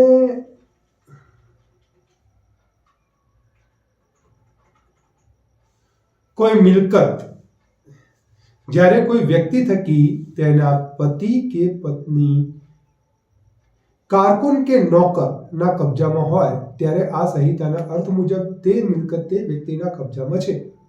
એટલે કારકુન દાખલા તરીકે આપણે સીએની ઓફિસ ધરાવતા હોઈએ. બરોબર? તો જો કોઈ ફાઇલ કે કોઈ ડોક્યુમેન્ટ કે કોઈ દસ્તાવેજ જે કહેવાય એ તમારા ક્લાર્કના હાથમાં હોય. બરોબર? અથવા કોઈ નોકરના હાથમાં હોય અથવા તમારી પત્નીના હાથમાં હોય તો જે કહેવાય એ કોના હાથમાં ગણાશે? એ તમારા જ હાથમાં છે. બરોબર? એટલે કે તમારા કબજામાં છે એવું જ ગણવામાં આવશે, એ વ્યક્તિના કબજામાં ગણવામાં આવશે. બરોબર? કારકુન કે નોકર તરીકે હંગામી ધોરણે અમુક પ્રસંગો પૂરતી નોકરીમાં રાખેલી વ્યક્તિ આ પેટા કલમના અર્થ મુજબ કારકુન અથવા નોકર છે. આઈપીસી 27. ખ્યાલ આવી ગયો? હવે આ સંહિતાના જો અહીંયા આગળ ચોથું જે કહેવાય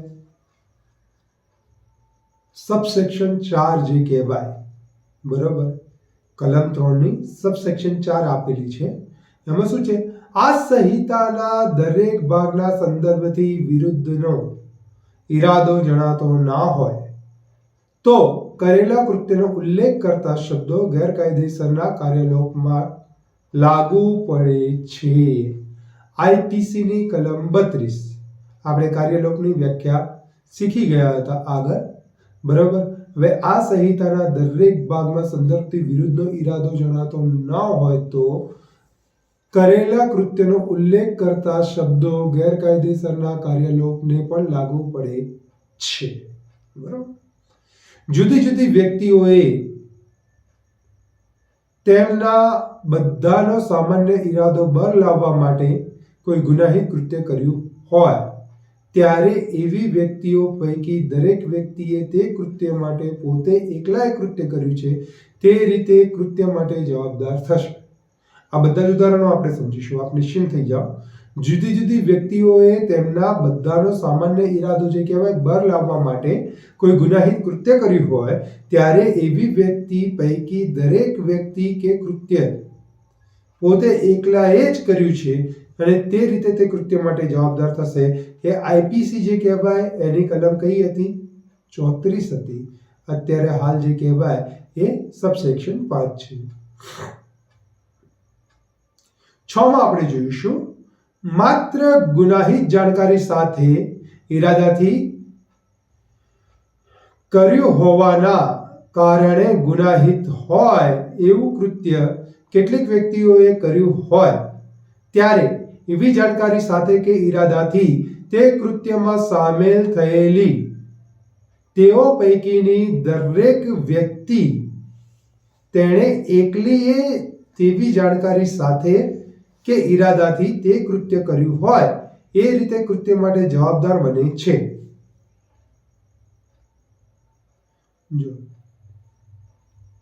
સામાન્ય શબ્દોમાં સમજીએ. ગુનાહિત જાણકારી, બરોબર, સાથે કે ઈરાદાથી કર્યું હોવાના કારણે. જો તમને પોતાને ખબર છે કે આ વસ્તુ કરવી એ જે કહેવાય ગુનો છે, બરોબર છે, તેમ છતાંય આવું કોઈ કૃત્ય કર્યું હોય, બરોબર, અને એવું કૃત્ય કેટલીક વ્યક્તિઓએ કર્યું હોય ત્યારે એવી જાણકારી સાથે કે ઈરાદાથી તે કૃત્યમાં સામેલ થયેલા, બરોબર. એટલે શું કે ભાઈ એમ મફતમાં પેટ્રોલ ચોરવું જે કહેવાય કે લેવું, પેલા શું કહેવાય પેટ્રોલ પંપે જે કહેવાય કોઈ માણસ હાજર ના હોય, બરાબર, ને એક વ્યક્તિ જે કહેવાય પેટ્રોલની ચોરી કરે અને પછી આપણે જોડે જોડે આપણને ખબર છે કે આ વસ્તુ કરવી ગુનો છે, તેમ છતાંય આપણે પેટ્રોલના ટાંકા ભરીએ, બરાબર. તો એ દરેક વ્યક્તિ એમ તેણે એકલીએ જ તેવી જાણકારી સાથે ઈરાદાથી તે કૃત્ય કર્યું હોય એ રીતે તે કૃત્ય માટે જવાબદાર થાય, બરાબર. એટલે પછી એ દરેક વ્યક્તિ જે કહેવાય એને પોતાને ખબર હોવા છતાં જે કહેવાય એને ચોરીના ગુનામાં જે કહેવાય લઈ શકાય.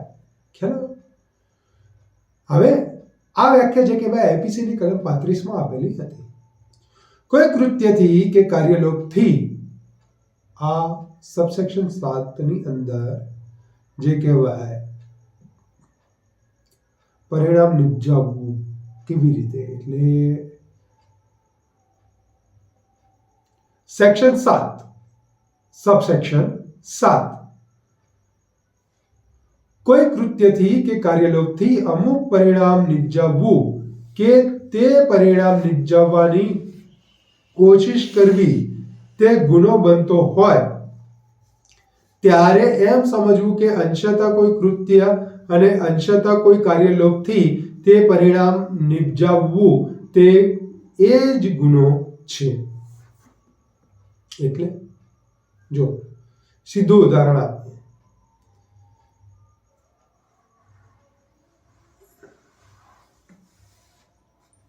અંશતઃ જને ગેરકાયદેસર રીતે ખોરાક ન આપીને અને અંશતઃ તેને મારીને તેનું મૃત્યુ નિપજાવે તો કહે શું કર્યું કહેવાય? ખૂન કર્યું કહેવાય, બરોબર. એટલે શું કોઈ કૃત્યથી કે કાર્યલોપથી અમુક પરિણામ નિપજવાનું છે, એને ખબર હતી, શું હતી કે એને હું ખાવા નહીં આપું અને હું એને મારીશ, હું એટલો બધો નહીં મારું પણ હું મારીશ, તે પરિણામ નિપજાવવાની કોશિશ કરવી કે તે ગુનો બનતો હોય, બરોબર. એમ સમજવું કે અંશતઃ કોઈ કૃત્ય કે અંશતઃ કોઈ કાર્યલોપથી તે પરિણામ નિપજશે એટલે કેવું એમ ખબર છે કે હવે 4 મારીશ ને એટલે આ રામ રામ જ જવાના, ખબર પડી.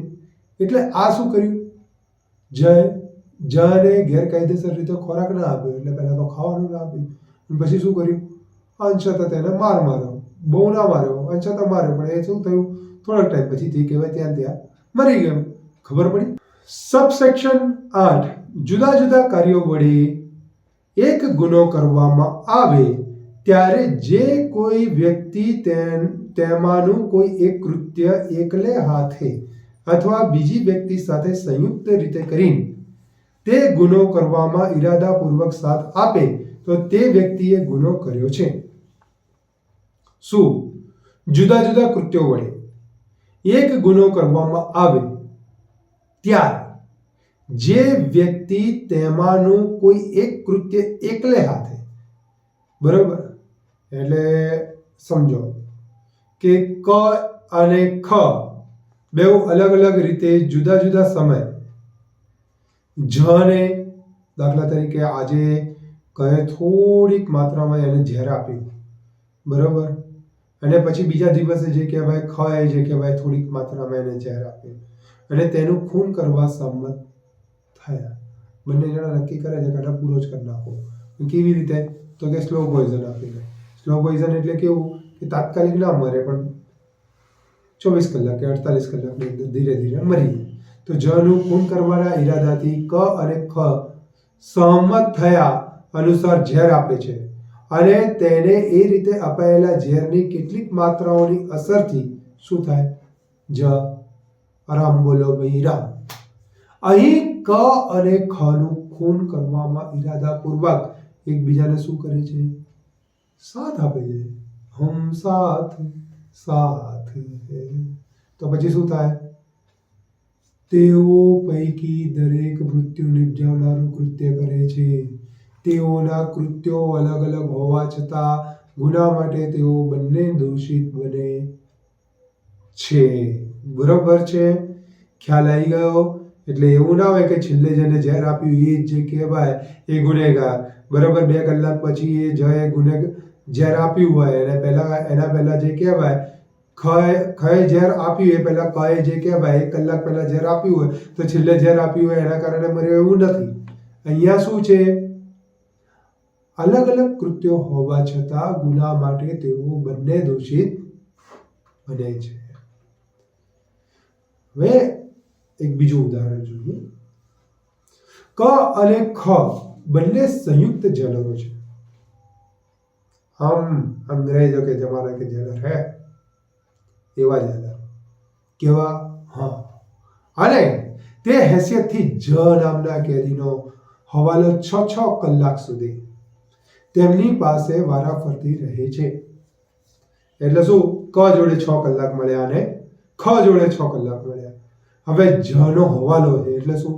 જ નામનો કેદી જે કહેવાય એનો મૃત્યુ નિપજાવવાના ઈરાદેથી દરેક પોતાની હાજરીના સમય દરમિયાન તેમને જને આપવા માટે મળેલો ખોરાક જને કાયદેસર રીતે ન આપીને શું કરે? ખાવાનું આપે નહીં. એટલે શું થઈ જાય?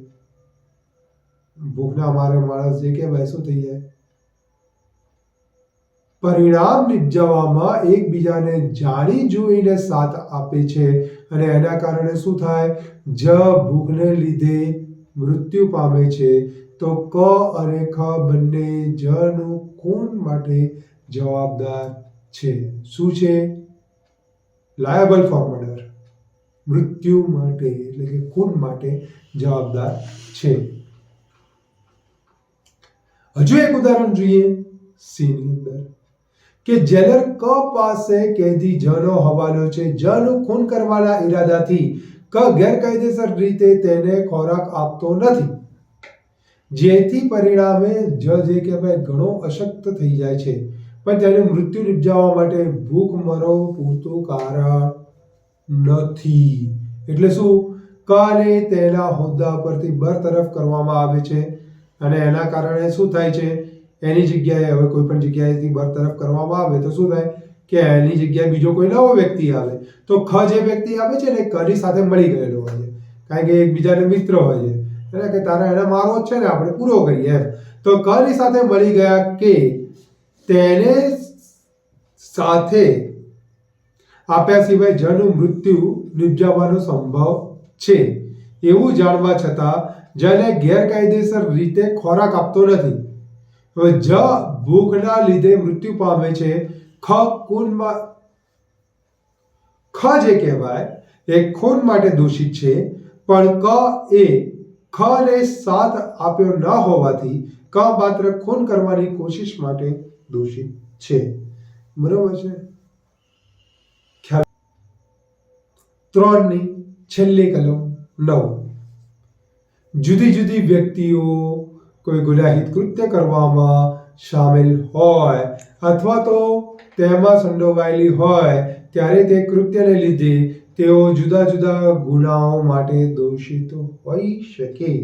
ફરીથી, જુદી જુદી વ્યક્તિઓ કોઈ ગુનાહિત કૃત્ય કરવામાં સામેલ હોય અથવા તેમાં સંડોવાયેલી હોય ત્યારે તે કૃત્યને લીધે તેઓ જુદા જુદા ગુના માટે દોષિત હોઈ શકે. આઈપીસી કલમ 38માં આ વ્યાખ્યા આપેલી હતી. હવે એનું ઉદાહરણ આપણે એક સમજી લઈએ.